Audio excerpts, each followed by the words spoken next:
Diretamente do Brasil, Brasília, Distrito Federal.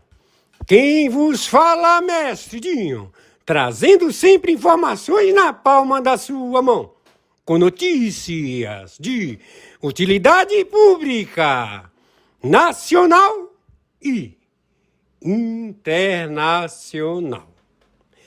O mestre Dinho, eu quero aqui, antes de iniciar esta live, eu quero falar sobre o Pix do juiz Oscar Aníbal Chapan. Pix, Oscar Aníbal Chapan, @gmail.com. Repito, Oscar Aníbal Chapan, @gmail.com. Está na descrição desse vídeo. Dia 30 de janeiro de 2026, você, Fachin, conjuntamente com Gilmar Mendes, Toffoli, Carmen Lúcia, Zanin Dino, com o teu primeiro escalão,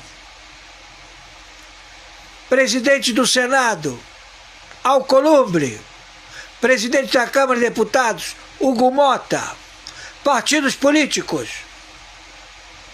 no Brasil, todos já identificados, e que nós vamos proceder ao encartelamento e também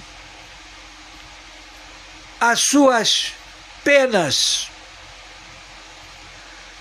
que a menor delas é traição à pátria.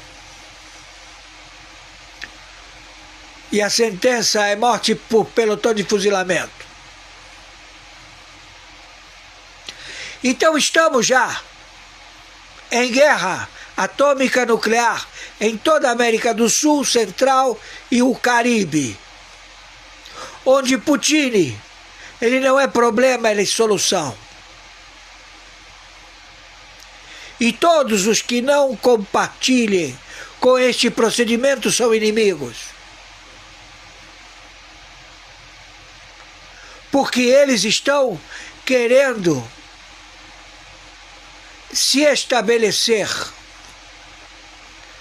E são todos narcotraficantes, são monstros que querem submeter a população do planeta. Não vamos permitir.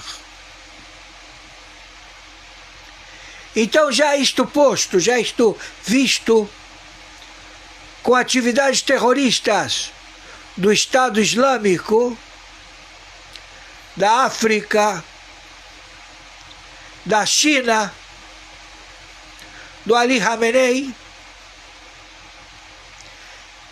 da Norte-Coreia, querendo se estabelecer no continente americano. Então vamos proceder imediatamente. Hoje, dia 30 de janeiro de 2026,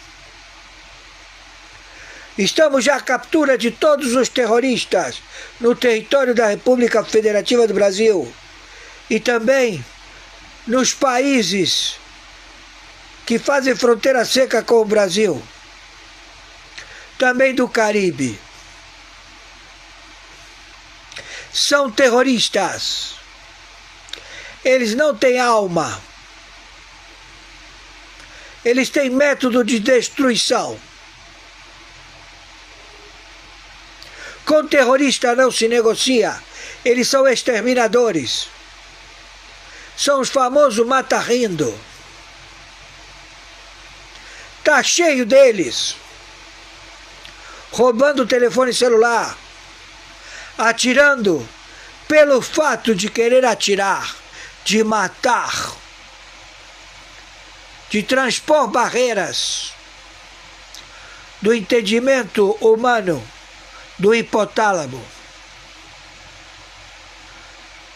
A liberdade, a oportunidade de poder matar.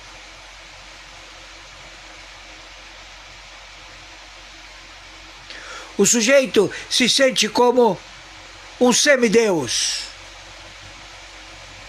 Mal sabe ele que será o seu futuro da mesma forma. Quem vive pela espada, morre pela espada. Então já estamos em procedimento de guerra atômica nuclear na República Federativa do Brasil. Tome cuidado, cidadão da República Federativa do Brasil. Você é alvo de facções do narcotráfico global, ao qual trabalham para o narcotráfico internacional, ao qual eles querem se impor, porque eles não têm 24 horas de vida, então querem viver tudo de uma só vez. Se cuidem. Nós estamos ao combate. Temos que imediatamente destituir a estrutura do governo federal do Brasil. Sua administração de TI, de inteligência, de transmissão de dados, está tudo comprometido. É uma área de ladrões, onde os partidos políticos, eles roubam impostos pagos, onde eles roubam e onde eles não têm controle da administração. Eles não levam controle absolutamente nada. Não tem averbação jurídica. Não existe o judiciário. É tudo um conglomerado de ladrões, onde todos eles foram descobertos, onde serão todos levados ao pelotão de fuzilamento, por serem filhos da puta. Tá entendendo? Então estamos na terra de Marlboro. Entendeu? Estamos em guerra atômica nuclear no Brasil. Pegamos um, temos vários para pegar. Temos o Ali Khamenei, ele tem ogivas que implantou aqui com o PT, com o PSOL, com o PDT, com o PMDB. Eles têm CEOs de mísseis atômicos, maletas, nanotecnologia, a explodir shoppings, a explodir todo o conglomerado de quantidade da população, ou seja, o Maracanã, toda atividade esportiva onde tenha quantidade de pessoas é alvo destes terroristas filhos da puta, implantados por este óbito chamado Luiz Inácio Lula da Silva, filho de uma puta, e o Alckmin, outro filho da puta.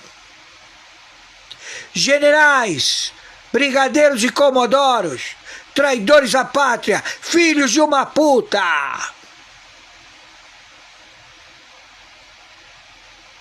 que trabalham para o Estado Islâmico, que trabalham para o Ali Khamenei, que trabalham para funcionários públicos estabelecidos.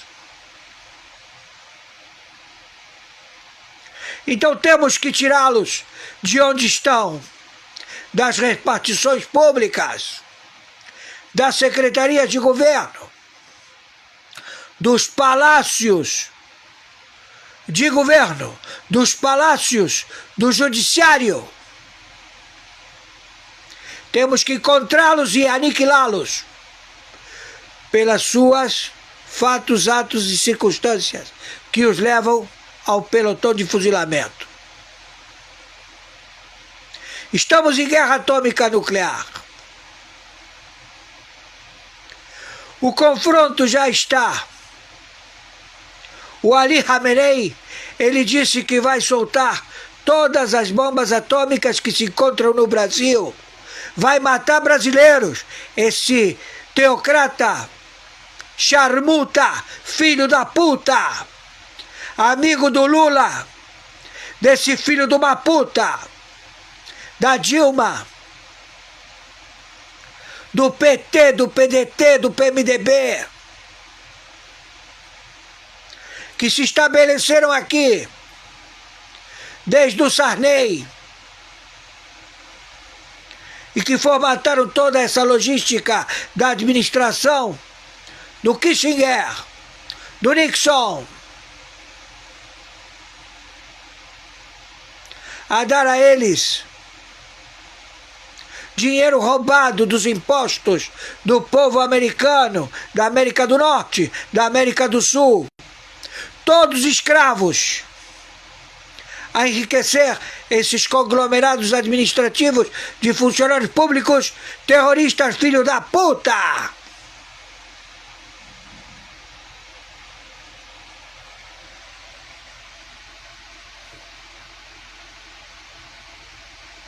Estamos entendidos?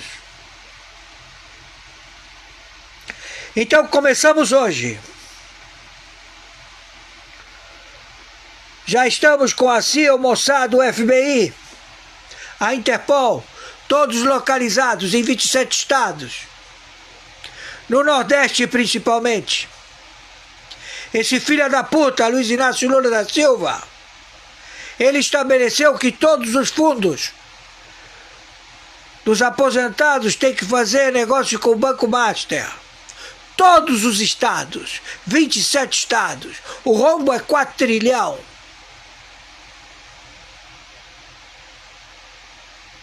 E também alcançou os Emirados Árabes. O fundo dos Emirados Árabes se encontra confiscado, interditado.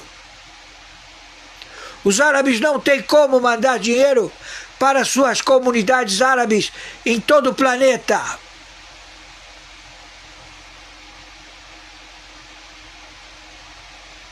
Entenderam? Fechou a torneira.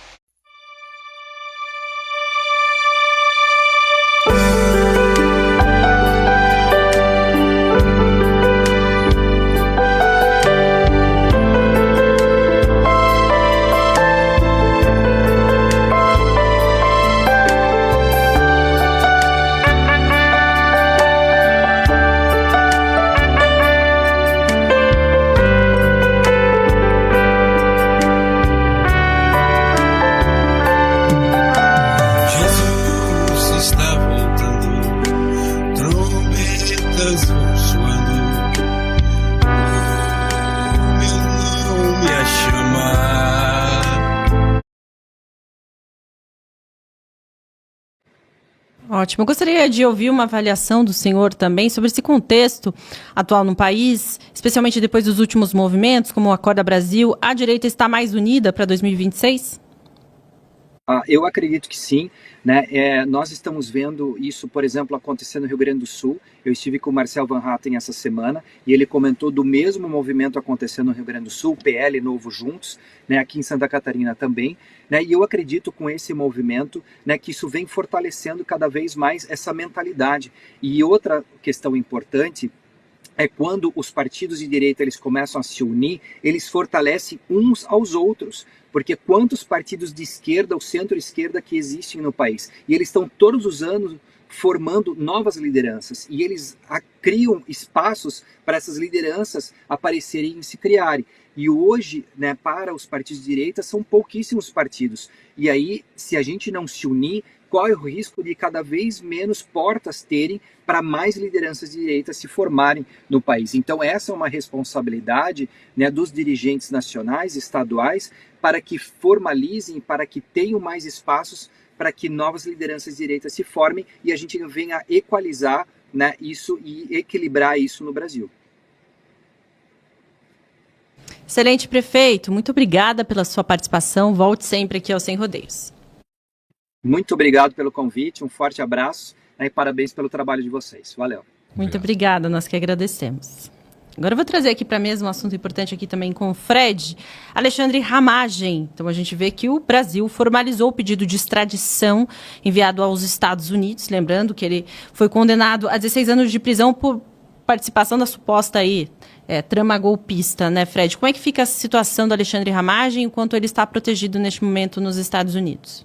Pois é, Mari, a decorrência da condenação, o governo brasileiro, então, né, por meio de uma ordem do Poder Judiciário, formulou esse pedido de extradição do Ramagem aos Estados Unidos e agora cabe, então, ao Departamento de Justiça americano, no primeiro momento, analisar se considerar ou não a ordem de extradição e, na eventualidade, também essa decisão, ela é uma decisão que passa por 3 fases, o processo de extradição nos Estados Unidos, passa pelo Poder Executivo, Poder Judiciário e depois ainda uma decisão final do próprio Poder Executivo.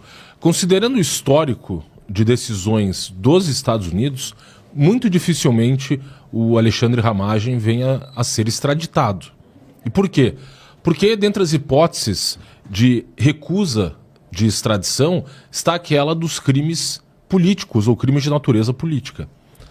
Os crimes que foram imputados ao ex-deputado Alexandre Ramagem eram crimes políticos, crimes, né, de tentativa de abolição violenta do Estado Democrático de Direito, tentativa de golpe de Estado, e pelo tratado de extradição não caberia então a concessão dessa ordem por parte do governo dos Estados Unidos.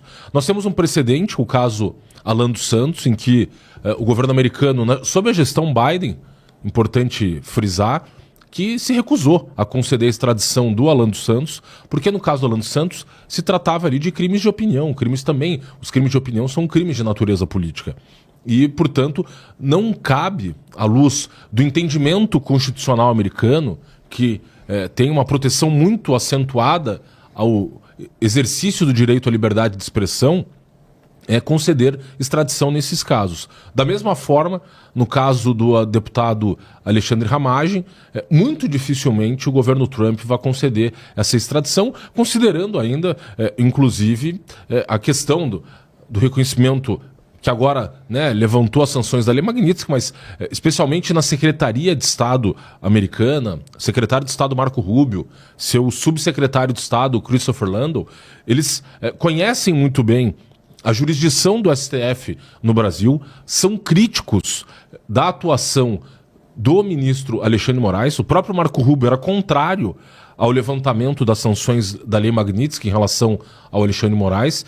E, portanto, o processo de extradição passa pela Secretaria de Estado. Então, portanto, é muito difícil que eles obtenham êxito nesse pleito do governo brasileiro em relação à extradição do Ramagem, considerando todo esse histórico e os atores envolvidos. O Marco Rubio, que, como eu disse, é um extremo crítico do próprio governo Lula, inclusive. Há uma escalada da tensão hoje, eu acho que é um momento importante até nessa semana, de escalada da tensão novamente em relação à América Latina. Depois da captura do Maduro, você viu que o governo Trump envidou em esforços ali na questão da Groenlândia. O Trump endereçou já um pré-acordo com o secretário-geral da OTAN para chegar a uma solução à vontade do Trump de instalar bases militares na Groenlândia, ou inclusive até de anexar o território da Groenlândia. O governo também estava envolto nessas últimas semanas, está agora também com a questão do Irã e um ataque muito provável por parte dos Estados Unidos à ditadura iraniana, que pode redundar, inclusive, na eventual queda do Ayatollah Khamenei, que, segundo estimativas, mais de 40 mil iranianos teriam sido mortos de forma vil pela ditadura iraniana nesses protestos recentes, e agora também o aumento da pressão sobre o regime cubano. Mas não só sobre o regime cubano. Há informações circulando em Washington, inclusive com a publicação de um artigo na semana passada de um dos principais jornais políticos dos Estados Unidos, The Hill, em que o ex-embaixador da Nicarágua perante a Organização dos Estados Americanos, OEA, ele publicou um artigo muito duro contra o Lula e esclarecendo o público americano sobre a real natureza do governo petista e as relações do Lula no plano internacional. Eu até queria destacar um trechinho aqui desse artigo para mostrar qual tem sido o entendimento hoje nesse estamento político americano em relação ao próprio Lula e com o aumento da pressão hoje sobre Cuba, porque eles também querem derrubar o Miguel Díaz-Canel. O próprio Marco Rubio participou ontem de uma reunião na comissão do Senado americano falando da questão de Cuba e que os Estados Unidos querem sim ver uma mudança de regime em Cuba. Tanto que o país agora, para as pessoas ter noção, com o aumento do bloqueio econômico sobre Cuba, com a questão do petróleo, Cuba dependia do petróleo venezuelano, a Venezuela fornecia aproximadamente 35 mil barris de petróleo por dia para a ditadura cubana. Com o encerramento dessa relação e o fornecimento desse petróleo a Cuba, já havia um sucateamento das termoelétricas cubanas. Das 16 termoelétricas existentes em Cuba, 9 não estão em operação, muito devido ao sucateamento dessas usinas. E a ilha está passando hoje por grandes apagões, em que aproximadamente por 20 horas do dia as pessoas estão sem acesso à luz em Cuba. Então é uma situação desesperadora. E só o artigo então que eu mencionei do ex-embaixador da Nicarágua, no OEA, ele falou o seguinte: o presidente do Brasil, Lula, é um dos principais defensores de tiranos e terroristas na América Latina. Ele condena veementemente a extração de Maduro na Venezuela, chama Israel de genocida e expressa apoio inabalável à invasão de Vladimir Putin contra a Ucrânia. Nos últimos dias, Lula escreveu um forte artigo de opinião no New York Times contra a política dos Estados Unidos para a América Latina, enquanto recebia um navio hospital militar da República Popular da China. O Brasil é um amigo próximo do regime terrorista do Irã. Sim, a mesma teocracia que chama os Estados Unidos de Grande Satã. No ano passado, o Brasil registrou um superávit comercial de 2,9 bilhões de dólares com Teherã. No início deste mês, o presidente Trump anunciou que imporá uma tarifa de 25% sobre qualquer país que continue fazendo negócios com o brutal regime iraniano. E ali ele vai elencando, né, esse posicionamento do Brasil hoje no campo internacional, e ele conclui dizendo o seguinte: que o líder brasileiro pediu que a Ucrânia entregasse sua soberania, entregasse sua pátria ao agressor russo. Lula até tentou oferecer um tapete vermelho para Putin na cúpula do G20 no Rio. Tudo isso apesar do fato de que o Tribunal Penal Internacional emitiu um mandado de prisão por crime de guerra contra crianças ucranianas. Nos últimos dias, o Brasil abriu suas portas ao navio hospital militar chinês Silk Road Ark, que recentemente visitou a ditadura da Nicarágua. A turnê do navio hospital abrange aspectos relacionados à saúde, mas não se limita a essa esfera. Essa embarcação militar é uma demonstração dos fortes laços que o Exército de Libertação Popular mantém com alguns países da esquerda na região, particularmente aqueles com posturas anti-americanas.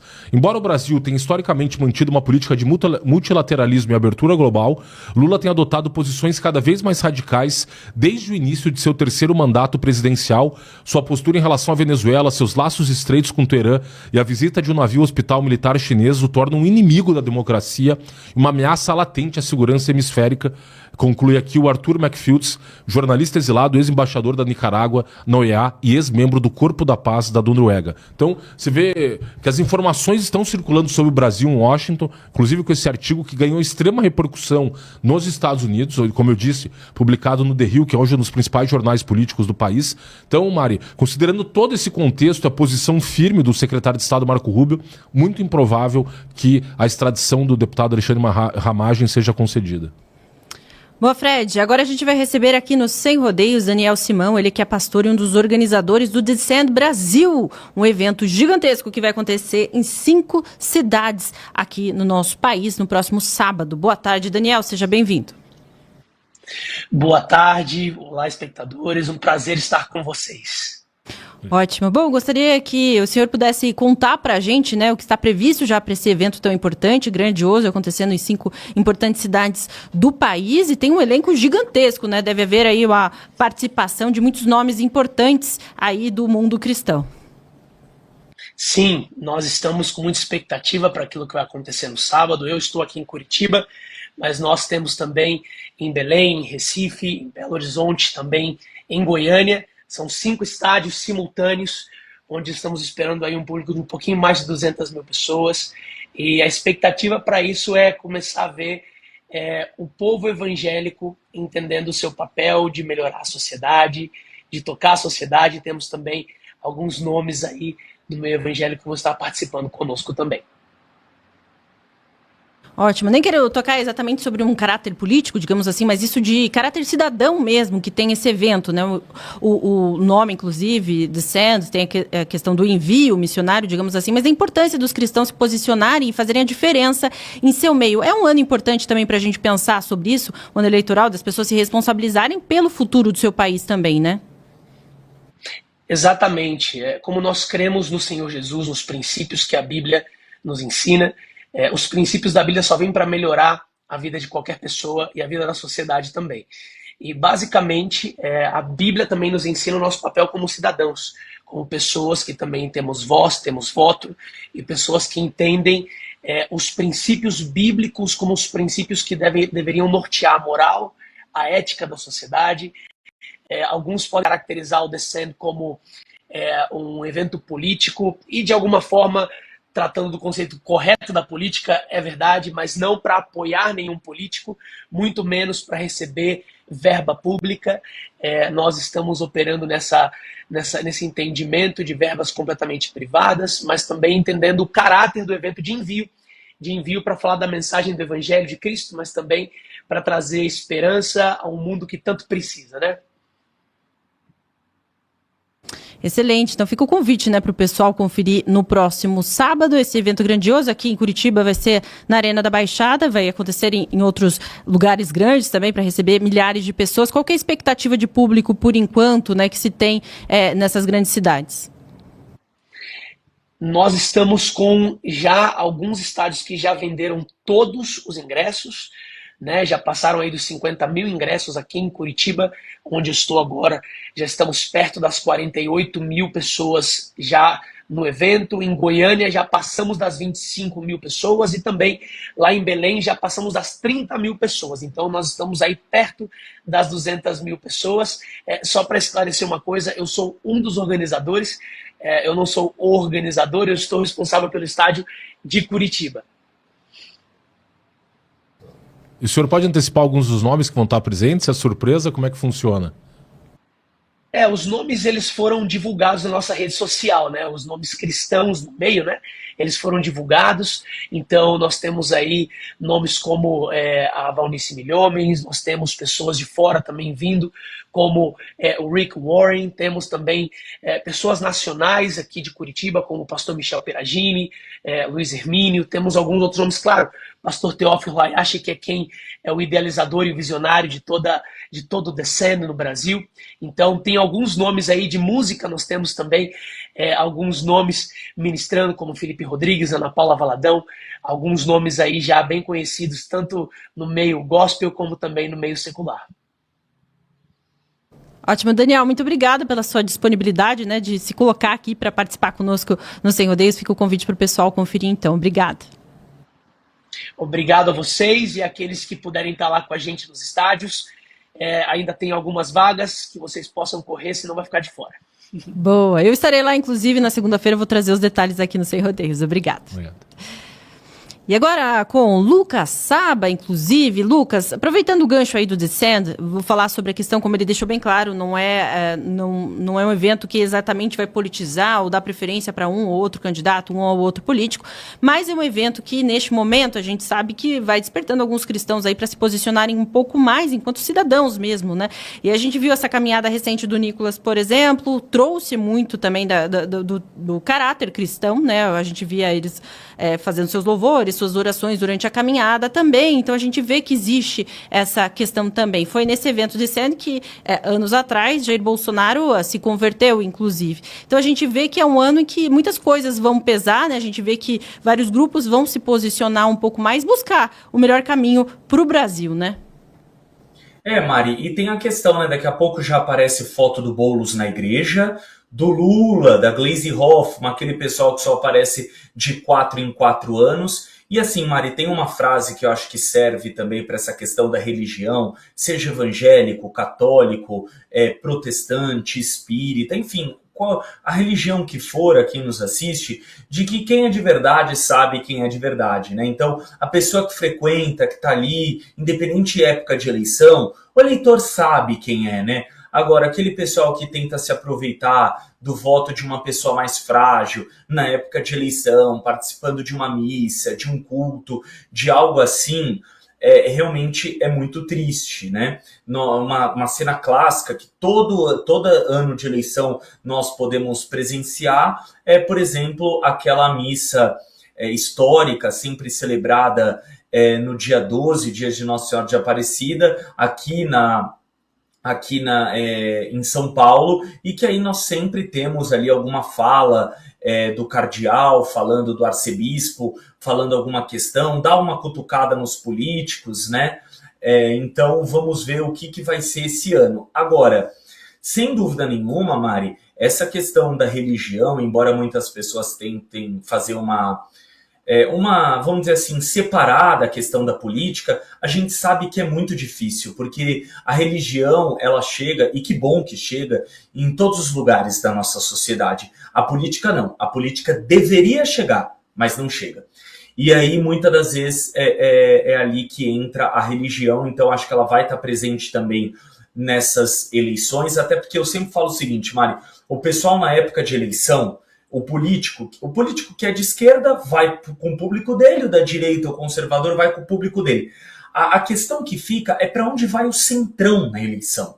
E o centrão, o que ele pensa? Ele olha os valores da direita, ele olha os valores da esquerda. Para onde ele vai toda eleição? Pega o Kassab, talvez seja o maior político do centro hoje, o dono do centrão, dono do PSD, tem ali 3 governadores para chamar de seu. Para onde que o Kassab vai? Ele vai para a direita, sabe por quê? Porque na direita tem a questão da família, a questão dos costumes, a questão da religião, a questão do Estado enxuto, do liberalismo econômico, do livre mercado. Então ele vai para esses conceitos, porque no final do dia é com isso que o centrão acaba se identificando. E o centrão está preocupado com voto, não com valores, infelizmente. Então, veja, o próprio Kassab, vou insistir no exemplo dele. Sabe quantos ministérios ele tinha em 1º de janeiro de 2023, quando Lula venceu as eleições? 3. Hoje está indo para nenhum. Sabe por quê? Porque ele vai querer se descolar da imagem do Lula. Alguém que não está nem aí para a religião, não está nem aí para a família, quer saber que todo mundo pague imposto mesmo, que é o Estado gordo e não o Estado mínimo, não quer abrir o mercado, tá aí falando dos Correios, etc. Então é isso. Aí o Kassab, que de bobo não tem nada, vai se aliar com a direita na eleição, porque sabe que quem tem direita, quem tem voto é a direita. Outro exemplo, Daniel Vorcaro, quando ele precisou limpar a imagem dele, nesse evento recente do escândalo do Banco Master. Não foi os políticos de esquerda. Ele contactou 46 perfis. Se você tirar aqueles de páginas de celebridades ou fofoca, só vai sobrar o pessoal de direita, os conservadores, o centro-direita. E o escândalo era o Banco Master, o Banco de Brasília, o Banco Central. Ele poderia ter contratado influencers da esquerda para fazer essa defesa a ele e ao seu banco. Por que não quis? Porque quem que tem uma voz mais ressonante dentro das redes sociais? A direita. Basta ver. Bolsonaro está preso, está sem falar não sei quantos meses. Você entra em todas as redes sociais, ele tem mais seguidores que Lula, que presidente em exercício, que fala todo santo dia e tem não sei quantos posts nas redes sociais. Então é isso, Mari, é uma questão de discurso, não tenho dúvida que a religião, como já esteve em tantas outras eleições, vai estar presente nessa, teremos os aproveitadores, espero só que o eleitor esteja de olho naqueles oportunistas que aparecem ali só em época de eleição de 4 em 4 anos. Mari. Ótimo, Lucas. E vai ficar um convite aqui para o pessoal seguir neste link. Não saia daqui, que tem café coladinho neste mesmo link, né, Lucas Saba? Pois é, Mari. Tivemos convidado para a Lata Especial hoje. Não vou dar spoiler. Nós tivemos também o quadro ali, o Giro Brasil, com as principais notícias, muitas pesquisas saindo nesse momento. Aí tem Alexandre Garcia, Anny Dias, Jorge Serrão, Flávio Morgenstern, todo mundo por ali conosco, e a própria também Cristina Grêmio, a Carla Lima, estava todo mundo lá com a gente hoje. Muitos temas, Mari.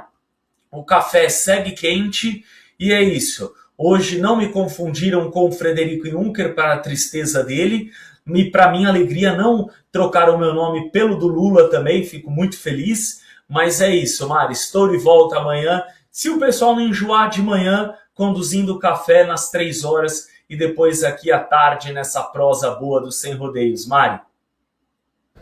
Muito bom, Lucas. Obrigada pela companhia. Para o pessoal acompanhar agora, seguindo. E amanhã também, 7 horas da manhã, tem o Café com a Gazeta. Lucas comandando aí. Valeu, Lucas. Valeu, Mari. Eu vou falar só uma coisinha. Eu também não quis dar o spoiler do convidado de hoje, que eu vou ser meio sincero, deu até um branco, gente. É tanta coisa que deu até um branco.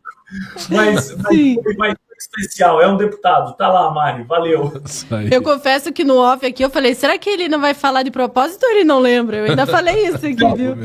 Eu forcei, eu vou falar, eu forcei e lembrei o Osmar Terra, mas por um momento me deu um lapso de memória que foi tanta gente no Sem Rodeios, depois lá no café, que eu confesso que no começo eu esqueci.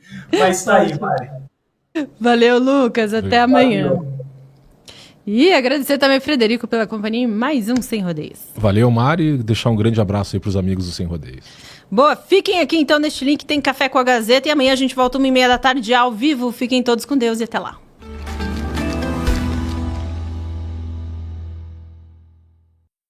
Olá, muito bom dia. Começa mais um Café com a Gazeta do Povo, seu programa diário de segunda a sexta-feira, das 7 às 10 horas da manhã. Quinta-feira, 29 de janeiro, tá acabando o primeiro mês do ano, de um ano que promete, hein? Quero pedir para você deixar o seu like, comentar aqui no nosso programa, porque a nossa produção vai separar os melhores comentários, como tá a temperatura no seu município, onde você nos assiste, em qual estado, em qual país, uma audiência internacional da Gazeta do Povo. E quero pedir também para você se inscrever no nosso canal. Atingimos a marca de mais de 300 mil no Gazeta do Povo Extra. Se você ainda não conhece esse nosso canal de cortes no YouTube, vá lá, se inscreva. E o nosso canal titular com mais de 2 milhões de inscritos, o Gazeta do Povo. Tá legal? Bom, quero convidar você também a assinar a Gazeta do Povo. Nós estamos com uma super promoção, R$1 por mês nos primeiros 6 meses, informando a população brasileira desde 1919, 107 anos de histórias. E quem ganha o presente é você, R$1 por mês nos primeiros 6 meses. Basta você apontar a câmera do seu celular para esse QR Code, ou então acessar gazetadopovo.com.br/oferta. E quero convidar você também a nos ajudar com a produção desse programa. Envie sua sugestão de pauta ou crítica. Muitas das nossas pautas aqui do programa foram retiradas deste nosso e-mail. Dá uma olhada, café@gazetadopovo.com.br, tá legal? Que a nossa produção vai ficar de olho neste e-mail. Bom, e quem está de olho em tudo são os nossos jornalistas da redação, de olho na investigação do Banco Master. Cada dia um episódio novo, e ontem e hoje não poderia ser diferente. Após uma reorganização, a Polícia Federal terá ali maior fôlego no caso do Banco Master, porque Dias Toffoli vinha fazendo o quê?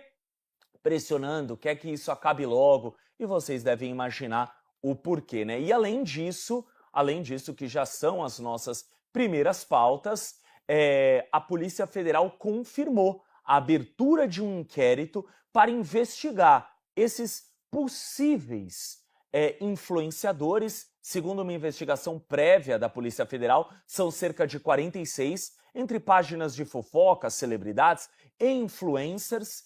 que receberam um belo de um cascalho, alguns chegou a cota de até 2 milhões de reais. Para falar mal do Banco Central, defender Daniel Vorcaro e defender a liquidação do Banco Master. Adivinha no colo de quem caiu isso? Dias Toffoli. E o pior, também ficará em sigilo. Vamos ser sinceros, se você tá aqui conosco todos os dias, surpresa zero, né? Vamos aqui para nossa super televisão, então, para nós falarmos da nossa primeira pauta, as restrições de Dias Toffoli e depois o que disse alguns senadores da oposição. Vamos colocar aqui, então, olha lá, as restrições de Dias Toffoli. Tela cheia para quem nos assiste, mas a investigação continua parcialmente engessada. Toffoli determinou que os interrogatórios sejam realizados nas dependências do STF e não na PF, sob a fiscalização de um juiz auxiliar que ele designou. É o próprio chefe de gabinete dele, tá, gente? A reportagem apurou que as interferências do juiz vêm causando tensão com a PF. E não só com a PF, vem causando tensão para Edson Fachin, que o presidente do Supremo Tribunal Federal tá igual barata tonta, não sabe o que fazer. O próprio Lula teria pedido a cabeça de Dias Toffoli, que foi indicado por quem? Luiz Inácio Lula da Silva. Quando? 2009. À época, advogado da Central Única dos Trabalhadores. Vamos lá. O que disse, então, o senador Eduardo Girão, do Ceará, pelo Partido Novo, um dos principais senadores da oposição no Congresso Nacional? Pode colocar em tela cheia, abre aspas, o fato do Banco Master foi a gota d'água, o golpe de misericórdia numa imagem péssima do STF. O parlamentar critica a postura de ministros da corte diante das suspeitas envolvendo o relator do caso. Esses discursos fracos, corporativistas, de proteção ao Toffoli não podem ter sido piores. A degradação chegou para mim a um ponto insustentável. Bom, sabe qual é o problema? O problema é, não só ao Girão chegou a um ponto insustentável, a boa parte da população. Inclusive, a partir de semana que vem, como se diz no popular, que a Câmara e o Senado vão entrar no breu, vão pegar ali no tranco, porque eles precisam de um mesinho, né, gente? Vocês estão achando o quê? Que essa turma que ganha seus 40 e poucos mil reais, nossos senadores, nossos deputados, não podem ter ali metade do mês de dezembro de recesso, janeiro inteiro, julho, tá pensando o quê? Eles trabalham terça, quarta e quinta, é muita coisa. Ué, descansa sexta, sábado, domingo, segunda, precisa ali de um soninho, de uma prainha. Aí quando eles vão voltar na semana que vem, a CPMI do INSS, que a turma vai acordar de sono profundo, aí vamos ver se essa CPI do Banco Master vai sair, porque o governo não quer que saia. O governo não quer ter mais uma bomba destravada no seu colo em plena eleição, em pleno ano eleitoral, porque o governo, de hipócrita, tem bastante coisa. Foi contra a CPI do crime organizado no Senado. O que aconteceu? A CPI saiu. Quem que eles colocaram para presidir? Fabiano Cantarato, senador pelo Espírito Santo do PT. Eles eram contra a CPI do INSS. Tentaram até o final, Lindbergh e Jacques Wagner, de enterrá-la. Passou, graças à pressão popular e da oposição. O que aconteceu? Tentaram emplacar presidência e relatoria. Perderam. Caiu na mão de Carlos Viana e também do relator competente, do deputado. Então, assim, vamos ver o que vai acontecer. Bom, ainda temos o Flávio já conosco ou não? Não temos o Flávio, então faz o seguinte, vou para Curitiba, quero dar bom dia e boas-vindas a Carla Lima, também a Anne Dias, essa dupla que está comigo aqui todos os dias para comentar essa questão do Banco Master, que é uma questão importante, que vem sendo manchete em todos os jornais, inclusive na Gazeta do Povo, com informações exclusivas. E quero saber das duas o que elas acharam agora. O que acontece? Vamos lá, agora, os depoimentos do Banco Master não vão ser feitos à Polícia Federal, vão ser feitos no Supremo Tribunal Federal. Eu não sabia que o STF colhe depoimento, não sabia. Colhe depoimento e pior, no gabinete dos próprios juízes auxiliares de Dias Toffoli. Carla, bom dia, boa quinta e bem-vinda. Bom dia, Lucas. Bom dia, audiência que está conectada com a gente. Pois é, se fosse um time de futebol, o STF ia precisar de um jogador apenas para fazer absolutamente tudo. Ataque, defesa, tudo mesmo. Para ser goleiro, bandeirinha, o que fosse, né? A gente está percebendo exatamente essa a situação. Bem, vou dar bom dia para a Anny Dias, que já está aqui comigo. Bom dia, Anny. Tudo bem? Boa quinta pra gente. Boa quinta. Quinta chuvosa aqui em Curitiba, bastante chuvosa. Temperatura aí não deve passar aí dos 24 graus hoje. Agora a gente deve estar em torno de uns 16, por aí, né, Anny? Tá friozinho. Vamos fazer o seguinte, vamos colocar o destaque aqui para vocês? Quem é assinante da Gazeta tem acesso liberadíssimo aqui a todas as matérias de ponta a ponta, viu? Então, a reorganização, a gente está imaginando que tipo de organização existiu para ter agora uma reorganização, né? De depoimentos, no caso master da Fôlego à Polícia Federal em meio às restrições de Toffoli. Lembrando que ele está fazendo essas manobras para manter o máximo possível algumas informações bastante escondidas, né? Isso já está mais do que claro. Daqui a pouco a gente vai falar do líder do governo também, falando que a delação de Vorcaro vai ser ótima. Ele usou esse termo, ótima. E aí a gente quer saber quais nomes serão revelados e quais nomes... Acho que o mais importante, os nomes que não vão ser revelados, né, Anny, nisso tudo.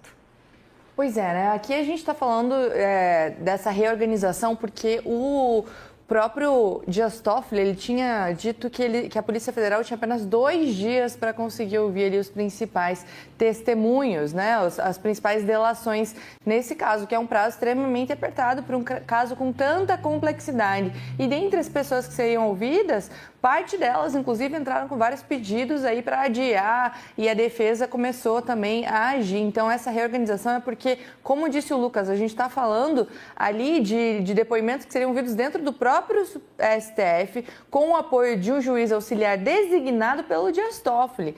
Quanto mais a gente vê as ações do Toffoli nesse caso, mais está evidente o vínculo, mais está evidente que ele está usando o espaço dele ali como ministro relator de um caso que nem no STF deveria estar, para tomar decisões que amenizem a situação do Vorcaro. Vamos lembrar que quando essas provas foram apreendidas, né, os celulares, ele determinou que ficasse no STF, aí depois vai para a PGR, até a própria associação ali de responsáveis por fazer, da Polícia Federal, entrou com uma ação falando que não cabe ao STF nem à PGR investigar esses casos, tem que ser a Polícia Federal, tem que ser pessoas que já têm essa experiência, mas ele trouxe para o próprio prédio do STF e agora ele designa alguém, né, dá a confiança dele para acompanhar tudo isso. É nítido que o Vorcaro está usando a máquina, está usando ali o sistema, está usando a sua influência o Dias Toffoli, para proteger o Daniel Vorcaro. A gente tem mais do que provas sobre isso. A situação do Tayaya é absurda. As comprovações ali de que ele é o dono de um resort de luxo aqui no Paraná, que tem vínculos com fundos de investimento que ajudaram a lavar dinheiro. Esse caso é só sobre lavagem de dinheiro, basicamente. Quando o Vorcaro inflou ali cédulas bancárias para conseguir alavancar saldos que não existiam no seu banco. E aí, quando o Banco Central questiona, a mágica acontece, né? Vai para foro privilegiado, vai para segredo de justiça, quem pega o caso é Dias Toffoli, daí quando se descobre vários vínculos de Dias Toffoli, nada acontece, dizem que há uma pressão, mas essa pressão de fato não está acontecendo. O Lucas citou também que o Lula disse que quer retirar Dias Toffoli da relatoria. Na minha visão, isso aí ele implantou só para acenar para o eleitorado dele. Nitidamente não é o interesse do Lula tirar o Dias Toffoli. Como disse o Lucas também, foi o Lula que indicou o Dias Toffoli. O Lula já esteve em conversa com o Vorcaro. Ele sabe disso tudo. Só que agora, quando há pressão popular, ele implanta uma matéria, ele, não, o Lula está contra. Está contra coisa nenhuma, porque se tivesse contra, estava pressionando o Congresso para abrir a CPMI do Banco Master. E o Hugo Mota já disse que não vai abrir, que não tem interesse em abrir. Então, se o Lula está tão interessado em ir atrás do Vorcaro, que mobilize a base do governo, que tem que abrir a CPMI do Banco Master. Mas a gente sabe que não é interesse, nunca foi interesse nenhum do Lula o combate à corrupção. Então, Carla, esse caso aí é uma pena a gente estar falando mais uma vez sobre isso, e a gente vai falar mais várias vezes sobre isso até o fim desse processo, dessa investigação, porque... Bom, na descrição dessa transmissão, hoje, lá na descrição da transmissão, ou seja, essa aqui que nós estamos aqui mostrando, tem um link e fala sobre o Mestrezinho 1949, certo? Aqui, essa página é exatamente, para quem não assistiu eu falando sobre isso. Eu sou afiliado do Mercado Livre. O que quer dizer isso? Eu não tenho loja, isso aqui não é uma loja minha, não. Certo? Isso aqui é que o Mestrezinho, eu configurei, né? Com os links e criei essa página aqui. Certo? Lista, é uma lista. Tem aqui, ó. Tem aqui 100 produtos. Eu vou abrir aqui num produto aqui, por exemplo. Eu vou abrir isso aqui. Vou clicar aqui, ó. Certo? Por exemplo, deixa eu ver aqui. O que foi que aconteceu aqui? Vou clicar. Para você ver. Aqui na descrição aqui não tem nada a ver com a descrição da transmissão. Vamos supor que esse produto aqui é o smartphone Motorola Moto G15, 256 GB, 12 GB de RAM e câmera 50 MP com AI e Night Vision, bateria de 5200, Mactela FHD mais 6.7, como super brilho, NFC. Bom, pois não. Então aqui, você vê o preço aqui, ó, desse celular, com 256 GB, por apenas R$ 798,90. Como você sabe, tem aqui estoque disponível, quantidade, uma unidade. Comprar agora. É só comprar agora, primeiro adicionar ao carrinho e comprar, certo? Normalmente é uma venda com cartão, certo? Cartão de crédito. Então, é isso aqui. Eu vou retornar aqui. Quando vocês entram lá na descrição, quando clica, sai isso aqui, ó. Aqui tem 100 produtos. Eu vou rolando aqui. Ó, 100 produtos. 100 produtos. Vou colocar aqui no número 2. Olha. Aqui são pessoas, né, fazendo a propaganda aí das roupas. Olha, mochila. Bem, vou aqui no 3. No 3. Tudo isso aqui, notebook, tablet, etc. Vamos clicar aqui no 4. Nas próximas vezes eu vou falar que sempre que tem um link. Aqui tem 5, 6, 7. 5. Olha. 5, 6. Ok? E o 7. Tá aqui. Vamos retornar e encerrar. Deixa eu ver aqui.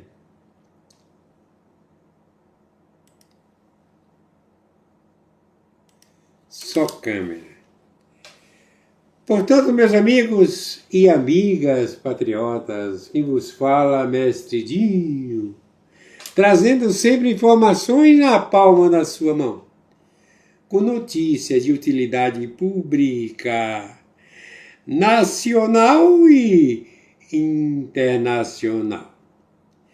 Bom dia, boa tarde, boa noite ao planeta Terra, especialmente aos meus amigos e amigas patriota. Fui!